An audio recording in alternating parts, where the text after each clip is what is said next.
주권 얘기를 하면서 남겨놓았던 것을 잠깐 더 얘기하고, 다음에 구원에 관한 작정인 예정에 대해서 오늘은 집중해서 하기로 합니다.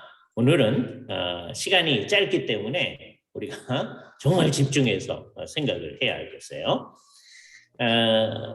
작정이라고 하는 것은 무릇 되어질 모든 일에 대한 하나님의 미리 계획하심이라고 그랬어요. 그죠? 거기에 포함되지 않는 게 하나도 없다. 그 말씀드렸죠. 지난 시간에 우연적인 것처럼 보이는 일도 하나님의 작정 가운데 다 포함되어 있다. 그 얘기를 했었습니다. 이런 얘기를 할 때 이 세상 사람들이 취하는 되게 일반적인 방식이 뭐냐면, 한쪽으로는 어느 쪽으로 가려고 하느냐면 인간의 자유라고 하는 것을 높이기 위해서, 그 자유를 높여야 인간의 책임이 같이 있다 이렇게 생각하면서 하나님의 주권, 하나님의 작정을 없애는 쪽으로 생각하는 사람들이 한쪽에 있습니다. 그렇죠?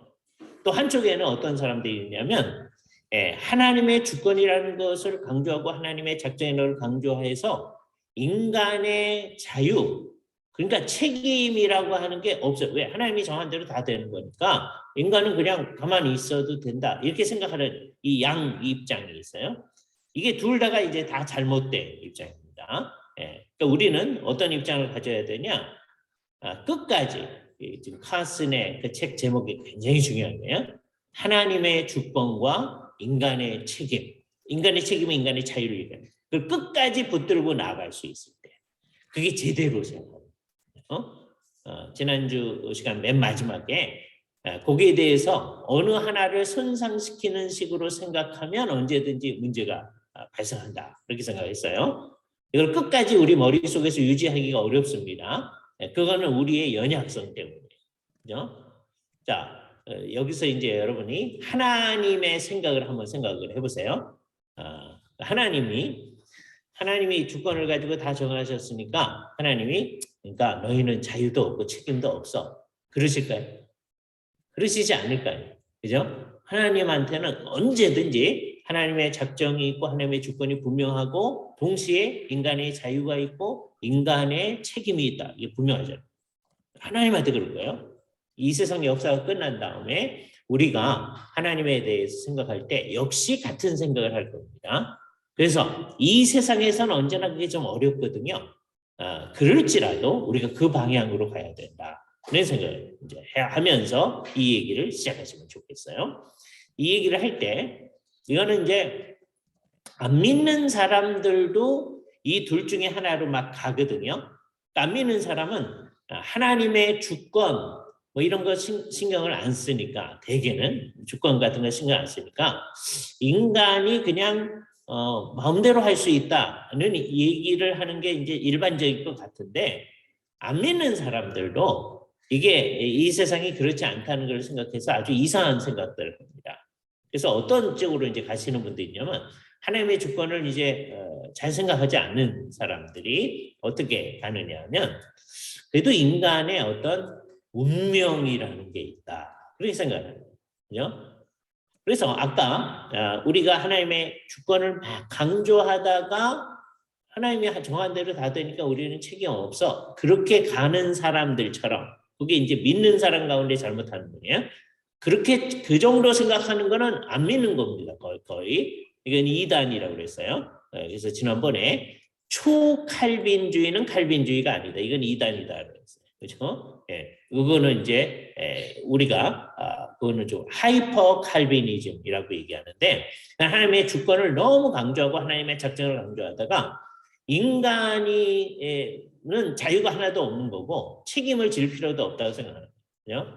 예를 들어서 오늘 늦게 온 형제나 자매가 있다고 합시다. 근데 그분이 딱 와서 하는 말이, 교수님 내가 왜 늦었는지 아세요? 하나님께서 내가 오늘 늦게 오게끔 작정했기 때문에 늦게 왔습니다 라고 한다면 그게 그런 하이퍼 칼빈이즘을 대변하는 거죠. 그러니까 하나님의 작정을 강조하는 건 좋지만 이게 이상하게 뭔가를 뒤집어 놓는 거죠.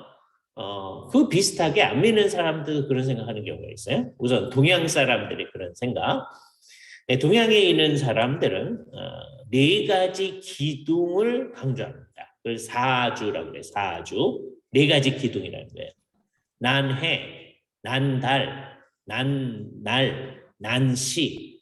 그래서 그것을 되게 옛날 한자어 두 개로 표현을 해요. 네? 병술국치, 우리나라가 일본에 이제 주권을 빼앗긴 날 병술연이잖아요. 두 단어로 쓰잖아요. 그런 것처럼 인생의 네 기둥, 난해, 난달, 난날, 난시를 되게 두 글자로 표현하거든요. 그래서 이게 팔자가 됩니다. 그게 뭐예요? 사주팔자예요. 그죠? 그에 의해서 다 정해져 있다라는 생각.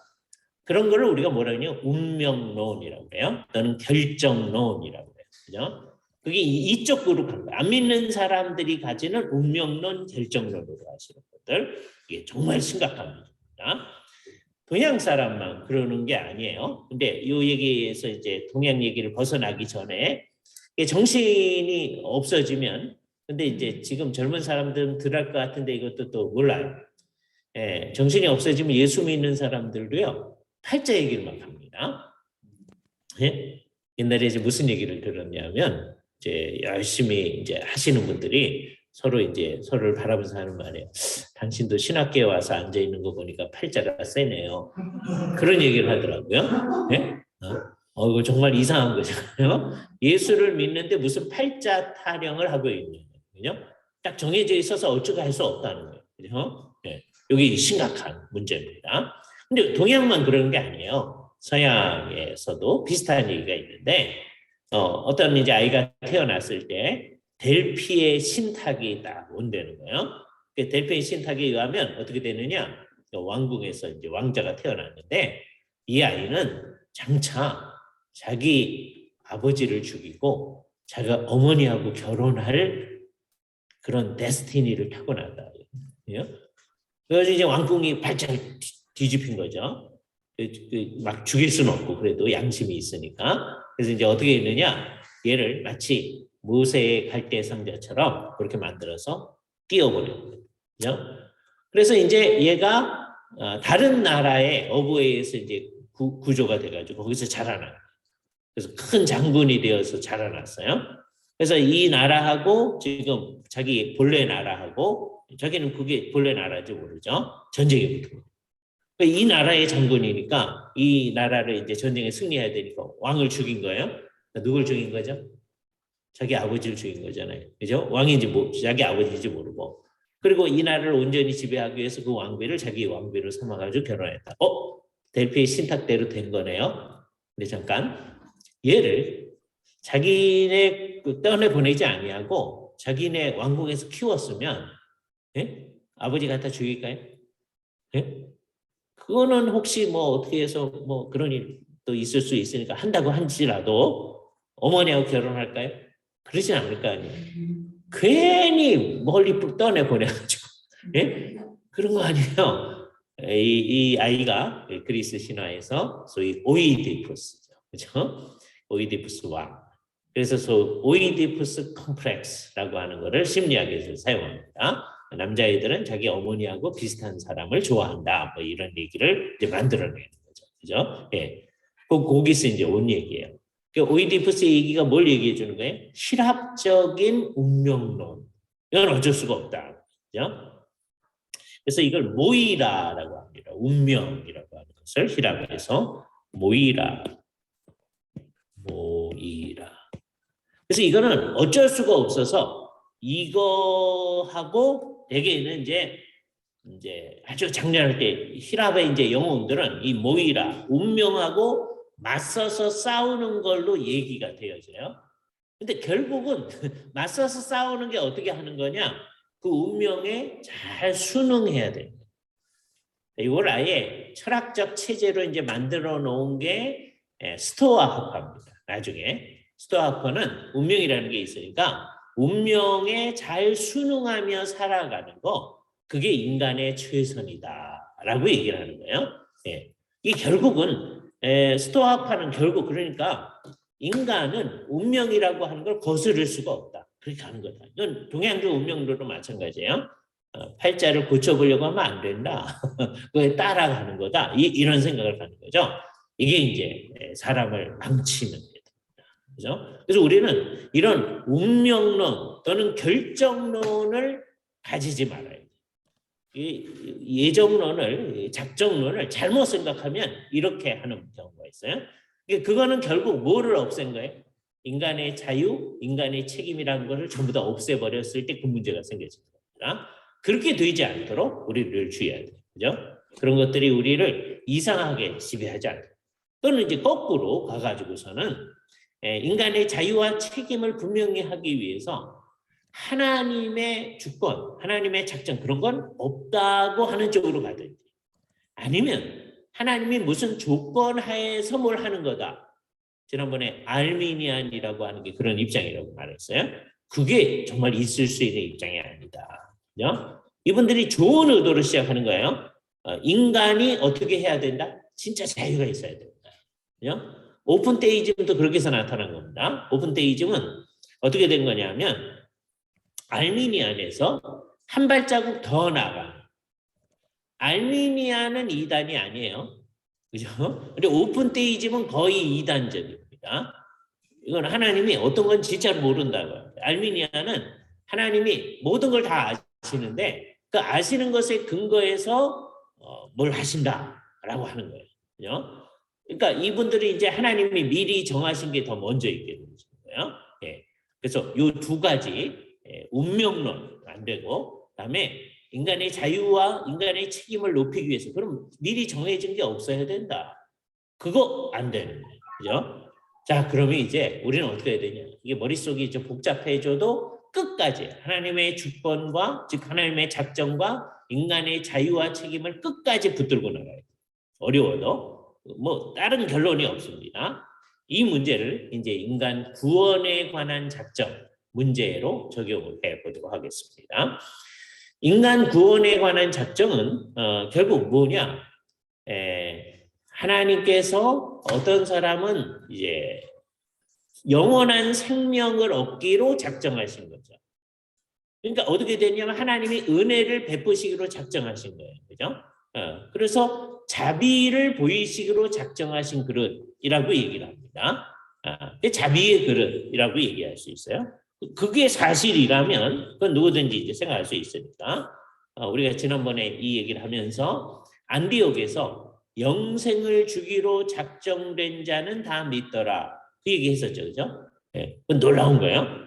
영생을 주기로 작정된 자는 그 누가가 어떻게 알아요? 네? 누가는 딱 보면 이 사람은 영생을 주기로 작정된 자지 않아요? 모르죠, 자기는. 그렇죠? 그러나 여기 이제 하나님의 영의 역사하심이 있는 거예요.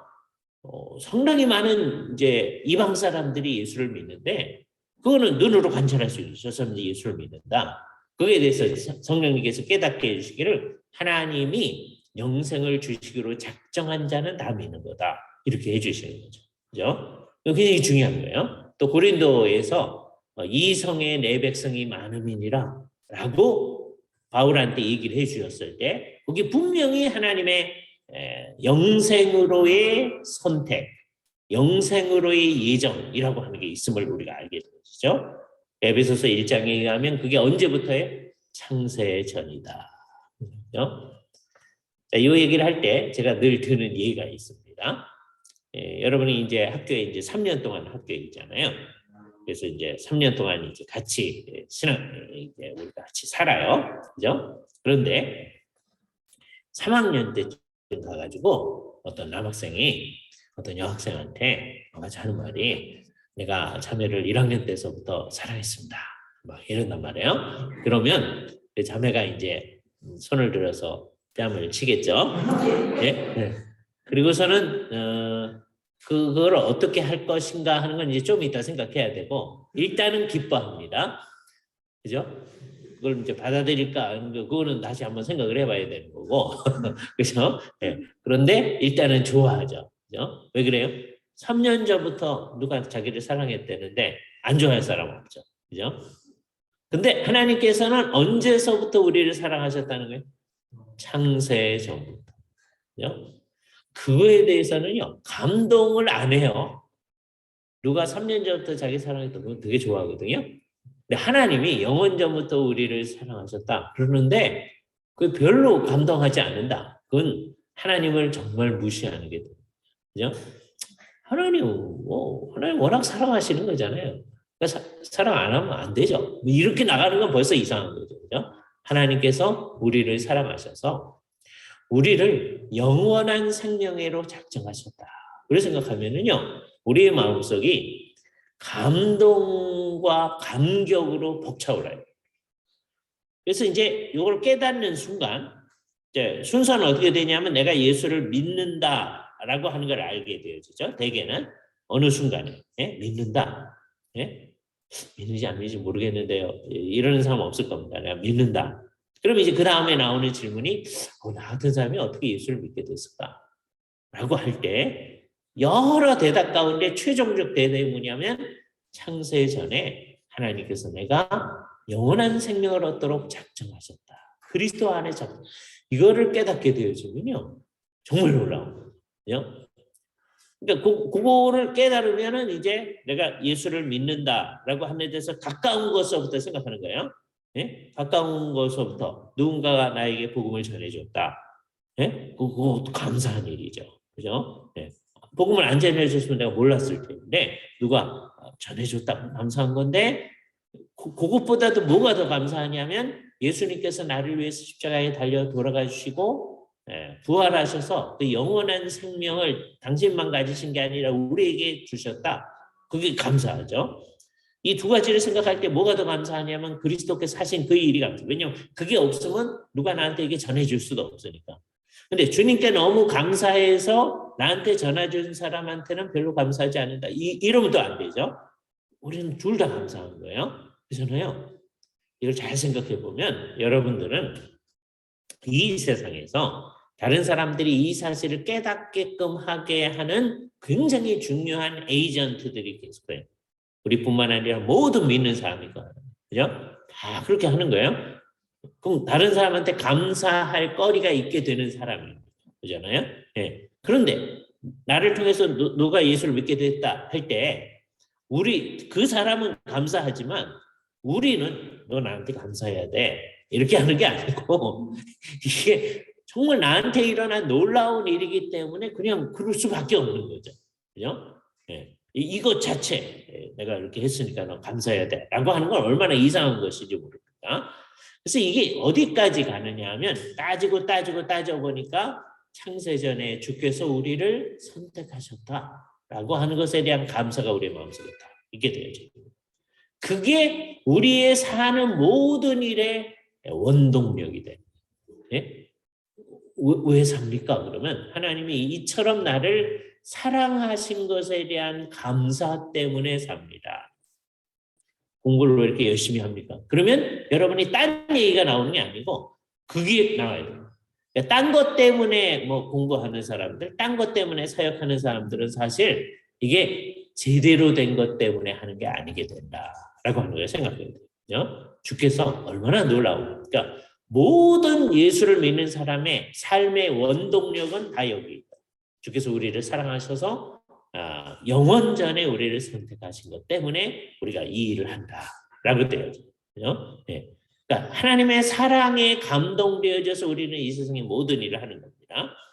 그렇게 안 하는 거, 뭐 이게 의무적으로 해야 돼서 하는 거, 뭐 이런 거 있잖아요, 그죠? 새벽기도에 나가기 싫은데 억지로 이제 안 하면 뭐 졸업 안 시켜준다니까 한다든지 뭐 이런 거, 그거는 사실은 뭐냐? 죄. 믿음으로 행치 아니한 것은 죄니라. 성령이래. 그렇죠? 그러니까 여기서 심각하게 생각해야 됩니다. 괜히 하는 말이 아니고 정말 그런 거다. 이 세상 모든 게 정말 감사해서 해야 된다. 근데 감사의 근원은 뭐냐? 창세전에 우리를 선택하신 것에 대한 감사 때문에 하는 거예요. 이게 이제 우리에게 제일 중요한 겁니다. 근데 이게 성경에서는 주로 이 얘기가 많이 있어요. 영원전에 우리를 선택하셨기 때문에 우리가 그렇게 한다. 그런데 그 말의 함의는 뭐냐? 따지고 보면 어떻게 되냐면 선택 안 한 사람이 있다는 거잖아요. 누구를 선택은 어떤 상황에서 선택하는 거냐면 결국 따져보면 우리 모두가 다 타락된 것으로 보여진 상황에서 선택하는 거예요. 이제 지금 어느 쪽으로 가서 이제 얘기를 하는 겁니다. 그게 좀 자연스럽죠, 그죠? 예. 그래서 누구를 선택하신 거예요? 그 말은 이게 선택했다라고 하는 것은 뭐를 함의하느냐? 어떤 사람은 그냥 내버려뒀다는 거잖아요. 그 내버려두심을 우리가 뭐라면 리프로베이션이라고 해요. 이걸 유기라고 합니다. 예, 하나님께서 멸망하시기로 작정하신 거죠. 그냥 내버려 두신 거예요. 이 선택은 어떤 거였어요? 영생을 주시기로 작정하셔서 이 사람들에 대해서 하나님이 적극적으로 여러 가지 일을 하십니다. 근데 이 리프로베이션은 어떻게 하냐? 그냥 내버려 두신 거예요. 하나님이 베푸신 은혜를 주지 않고 그냥 넘어가신 거다. 지난번에 그 얘기했어요. 네, 리프로베이션이라고 하는 거를 성경을 생각하면 있다고 말할 수밖에 없어요. 그죠? 제가 이 얘기를 할 때 늘 생각나는 어떤 인도 형제가 생각납니다. 1978년, 9년쯤에 처음에 한국에 왔던 인도 형제예요. 그 친구가 와가지고 열심히 있는 형제니까 한국 교회가 이제 지원을 해가지고 한국에서 이제 신학을 대학부, 뭐 신대원 이렇게 다녔어요. 맨 처음에 이제 한국에 왔을 때 삼양교회라고 하는 교회가 그 형제를 지원하기 시작했는데, 그래서 그 형제하고 좀 이렇게 교제할 수 있는 기회가 있었어요. 그래서 이제 성경 공부를 그 형제하고 이제 하는데, 이 형제가 아주 좋은 복음주의적 형제예요. 그런데 유기 얘기를 이제 하기 시작했더니 이건 안 되는 거예요. 어떻게 하나님이 유기하느냐? 하나님이 선택하면 그건 좋다는 거예요. 하나님이 선택하시는 거지. 근데 유기는 안 된다. 그래서 이제 지금 고민을 하다가 저도 이제 학생 때입니다. 대학 다닐 때 그 친구도 이제 대학생이니까 고민을 하다가 뭐라고 그러냐면 If there is no reprobation, there is no election. 유기가 없다면 선택도 없다. 그랬더니 그렇대. 예? 그 전까지는 이거 안 된다. 그죠? 생각을 해보니까 하나님께서 몇 사람들을 선택해내셨다. 그 말은 뭐예요? 나머지는 그냥 내버려두었다는 거죠. 유기가 없으면 선택이 없는 거죠. 하나님이 선택만 하고 유기는 안 한다. 그럴 수가 없는 거죠. 선택 있다는 건 뭐예요? 유기가 있다는 거죠. 그 형제가 그걸 받아들였어. 그죠? 그러니까 성경을 진짜로 믿는 사람은 성경에 의하면 유기가 있다는 거죠. 우리 몇몇 구절 살펴볼 텐데 유기가 있다는 것을 인정할 수밖에 없고요. 논리적으로도 이걸 인정할 수밖에 없는 상황이죠. 그죠? 우리는 논리 때문에 받아들이는 건 아니고 성경이 얘기를 하기 때문에 성경을 받아들이는데 그 받아들이기 어려워하거든요. 하나님 왜 유기하셨는데요? 선택만 하시지. 그런데 논리적으로 보면 어떻게 된 거예요? 유기가 없으면 선택이 없는 거예요. 선택이 없으면 유기가 없는 거죠. 그러니까 어떤 사람은 하나님 선택 그런 거 하지 말고 쥐들이 알아서 하기엔 내버려 둬야 된다. 그러니까 그게 이제 오픈 데이즘이죠. 아주 극단적으로. 예? 어떻게 될지 하나님도 모르시기로 미리 작정하셨다. 예? 하나님 미리 정해놓으면 인간의 자유가 없어진다. 그게 벌써 아까 결정론하고 똑같은 생각입니다. 그죠? 결정론이 안 되니까 자유를 위해서 하나님이 선택하지 말아야 된다. 그러니까 자기들의 생각 때문에 성경이 분명히 나와 있는 선택에 관한 얘기를 없애려고 하는 거예요. 예? 근데 선택은 상당히 많이 얘기하니까 없앨 수는 없으니까 상당히 많은 사람은 선택은 얘기하되 뭔 얘기 안 하려고 그러는 거예요? 유기는 얘기 안 하려고 하는 거예요. 그죠? 요게 문제다. 그죠? 그래서 성경이 비록 몇몇 구절은 안 되지만 유기에 대해서 얘기하는 바를 우리가 분명히 좀 얘기를 해야 할 것이다. 라고 하는 것을 먼저 생각을 하게 돼요. 로마서 8장과 9장을 보시는데 8장에서는 하나님이 미리 정하신 사람들이 있다는 것을 아주 강조합니다. 하나님이 선택이 있다. 한 거예요. 그래서 9장에서는 뭐라고 얘기하느냐 하면 그런 사람들을 뭐라고 얘기를 하느냐. 9장 23절 말씀.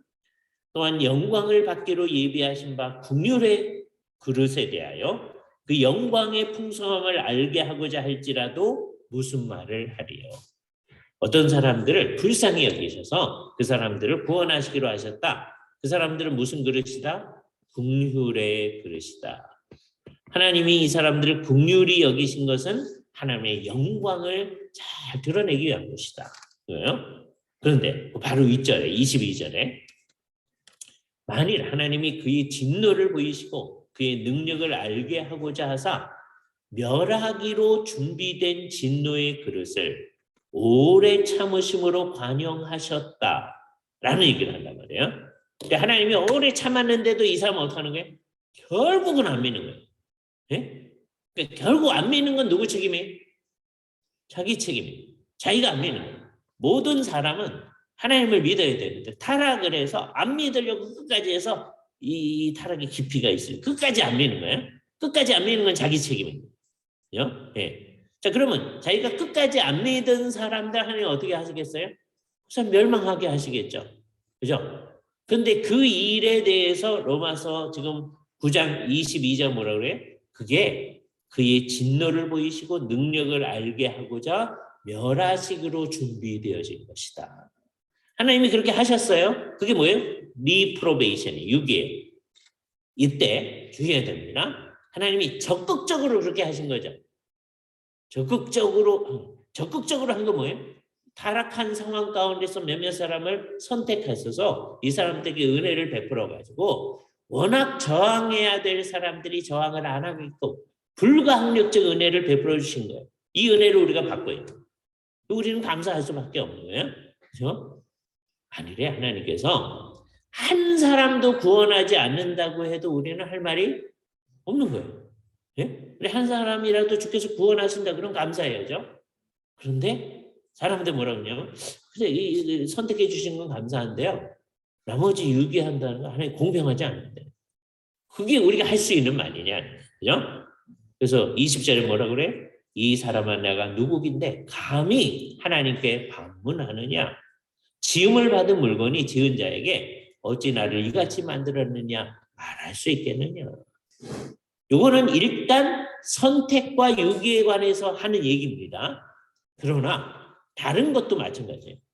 예? 지금은 그런 사람이 좀 줄어들었는데 한 50년 전쯤에 하나님 왜 나를 한국에 태어나게 하셨어요?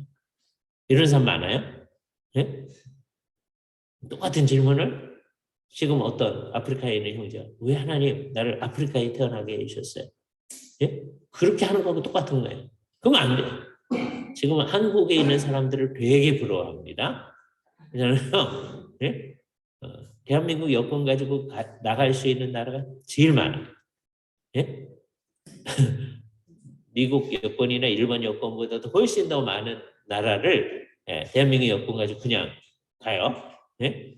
그러니까 얼마나 이제 괜찮아진 거예요? 옛날엔 그렇지 않았는데. 예?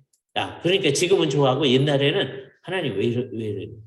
하나님 왜 나를 여자로 태어나게 하셨나요? 그런 사람도 옛날에 있었어요. 그거 안 된다. 그죠?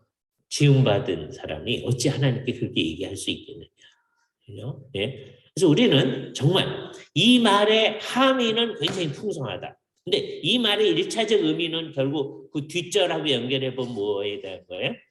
하나님의 긍휼의 그릇과 진노의 그릇에 대해서 하나님 왜 우리를 유기하셨는데요? 그렇게 얘기할 수 있는 사람이 없는 거다라고 하는 것들을 우리는 생각을 해요. 그렇죠?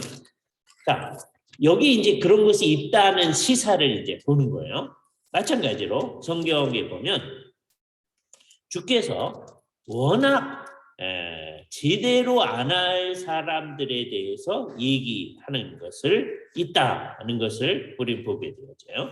예를 들어서 베드로후서 2장에 있는 말씀을 잠깐 보시는데 베드로후서 2장에 보면 뭐라고 얘기하느냐면 2장 12절 특별히 이제 이단자들 중에 일부 사람들에 대해서 얘기합니다. 2장 12절에 베드로후서 2장 12절 이 사람들은 본래 잡혀 죽기 위하여 난 이성 없는 짐승 같아서 그 알지 못하는 것을 비방하고 그들의 멸망 가운데서 멸망을 당한다 라고 얘기합니다.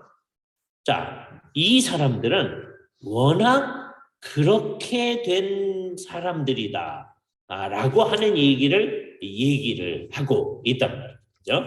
자기들이 이 세상 가운데서 아주 이상한 일을 하는데 워낙 그런 심판을 받기로 미리 작정된 사람으로서 이 일이 있는 것이다 라고 하는 것을 얘기를 하고 있단 말이에요. 그래서 이것을 우리가 잘 생각을 해야 됩니다. 워낙 그렇게 되어져 있다는 얘기를 하고 있어요. 그죠? 요 비슷한 얘기를 아주 비슷하게 얘기하는 데가 유다서의 얘기입니다. 유다서에는 이 타락하는 사람들에 대해서 얘기를 하면서 이 사람들이 얼마나 이상한 일을 하느냐. 예를 들자면 유다서 10절에 보면 이 사람들이 무엇이든지 그 알지 못하는 것을 비방하는도다. 또 그들은 이성 없는 짐승같이 본능으로 하는 그것으로 멸망하느니라. 아까 베드로후서에서 얘기하는 거하고 비슷한 얘기를 하고 있어요. 근데 그 사람들에 대해서 얘기하면서 4절에 보면 이 사람들이 어떤 사람들을 밝히는데 이는 가만히 들어온 사람이 몇이 있음이니라. 그들은 옛적부터 이 판결을 받기로 미리 기록된 자니. 언제라고 명확하게 얘기는 안 돼 있어요. 그러나 하나님께서 정하셨을 때 그렇게 정해진 거죠. 그럴 수밖에 없는 거죠. 우리는 지난번에 얘기하기를 하나님이 역사의 과정을 돌아보면서 이렇게 하는 거 보니까 내가 이렇게 결정해야 되겠다. 이런 거 아니라고 그랬잖아요. 하나님이 이 판결을 하기로 미리 작정했다, 기록했다. 언제부터요? 영원전부터. 우리를 선택하실 그때서부터죠. 그죠? 우리를 선택하실 때 어떤 사람들은 이런 판결을 하기로 미리 작정하신 거다. 그래서 이 사람들은 결과적으로 어떻게 되는 거예요? 경건하지 아니하여 우리 하나님의 은혜를 도리어 방탕한 것으로 바꾸고 홀로 하나이신 주제, 곧 우리 주 예수 그리스도를 부인하는 자들이다.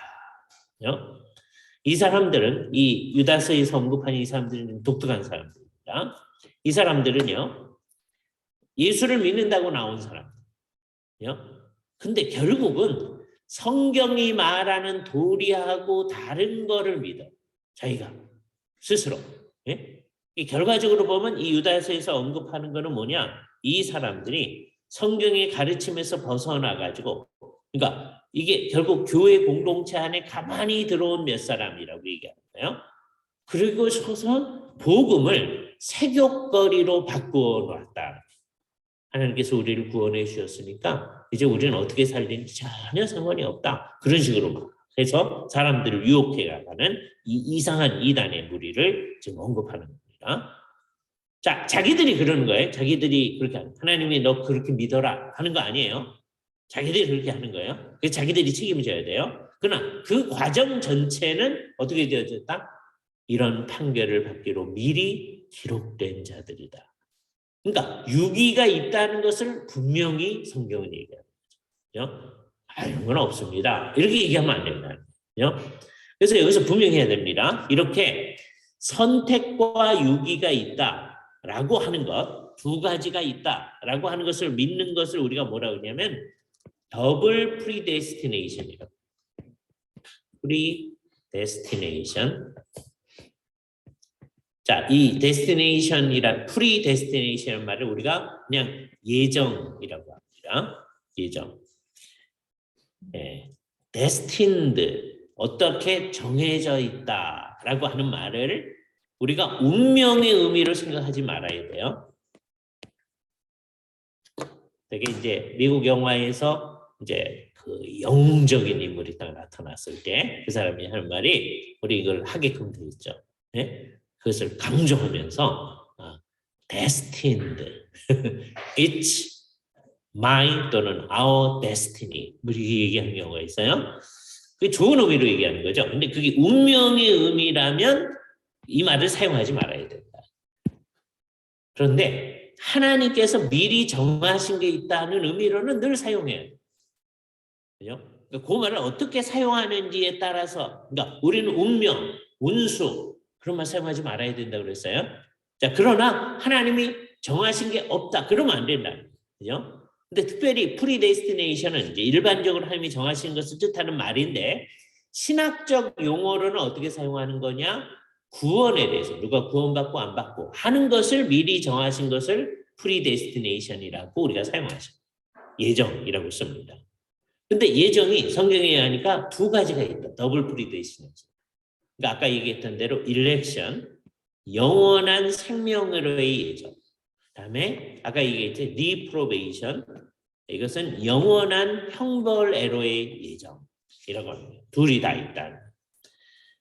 칼빈이 이 영원한 형벌애로의 예정, 죽음애로의 예정, 이거를 아주 무시무시한 예정 그랬어요. 무시무시한 예정. 그죠? 호리블레 데스티나티오. 호리블레. 그랬더니 똑같은 말을 보면서 재미있는 경험을 한 적이 있어요. 워낙 감리교에서 자라났던 분인데 칼빈이 그렇게 했다고 한 걸 안 거예요. 그래서 이분이 뭐라고 얘기해요? 아주 여기 이제 영어로 표현하면 horrible이거든요. 아주 끔찍한 예정이 있다. 칼빈도 그랬다.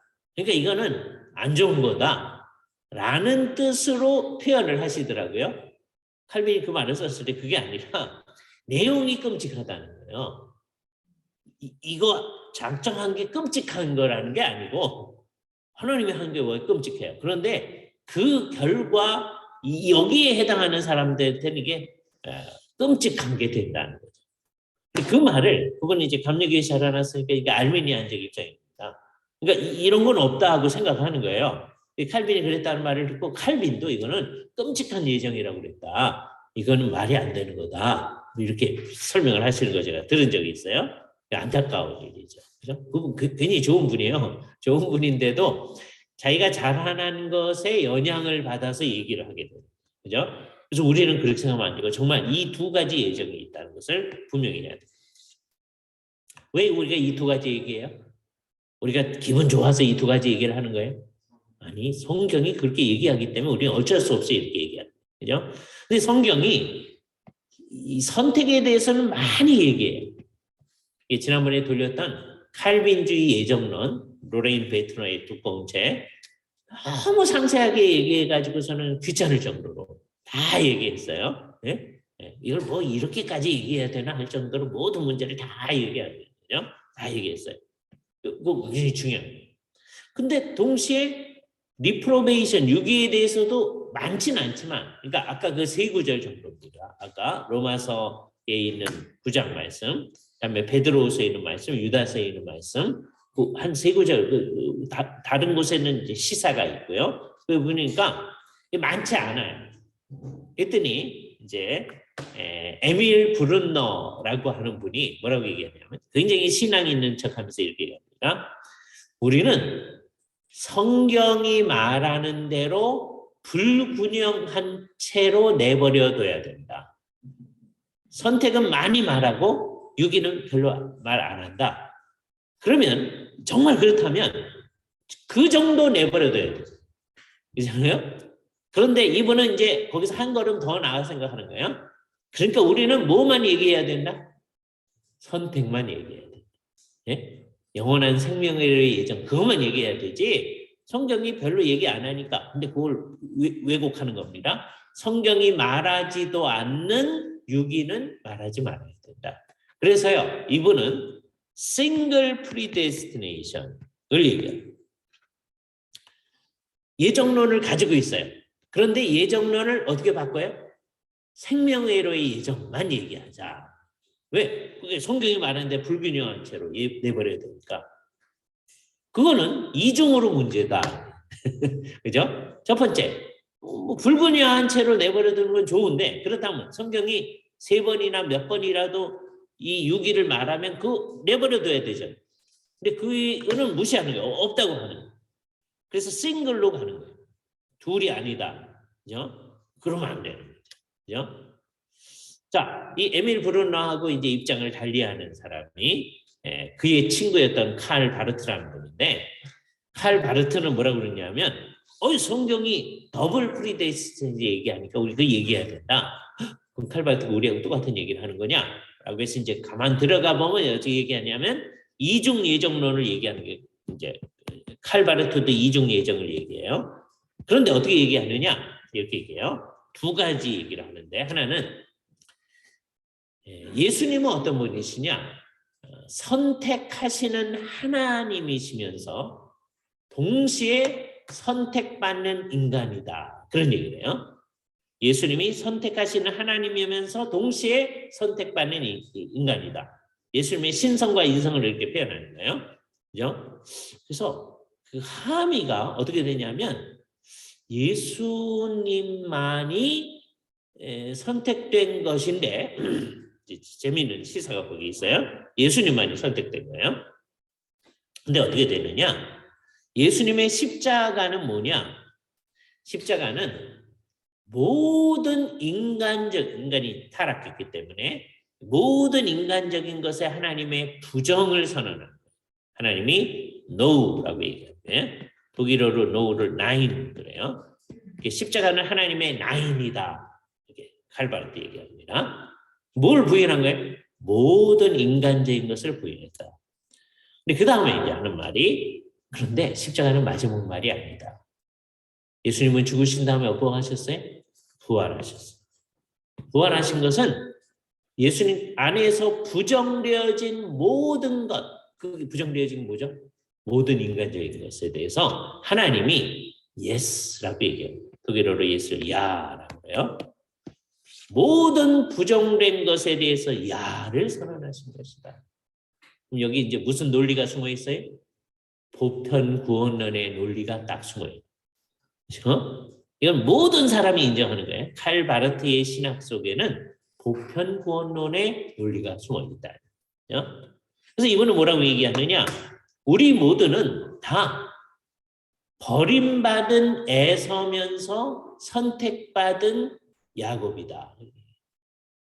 모든 사람 다 버림받은 거예요.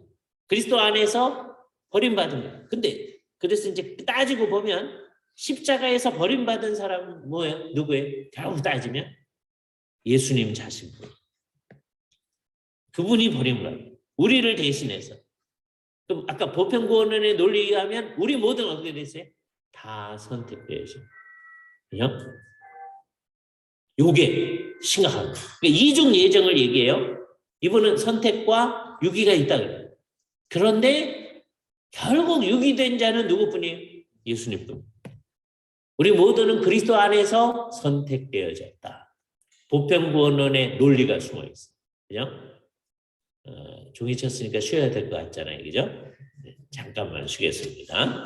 쉬었다가 저는 그냥 하고 싶은데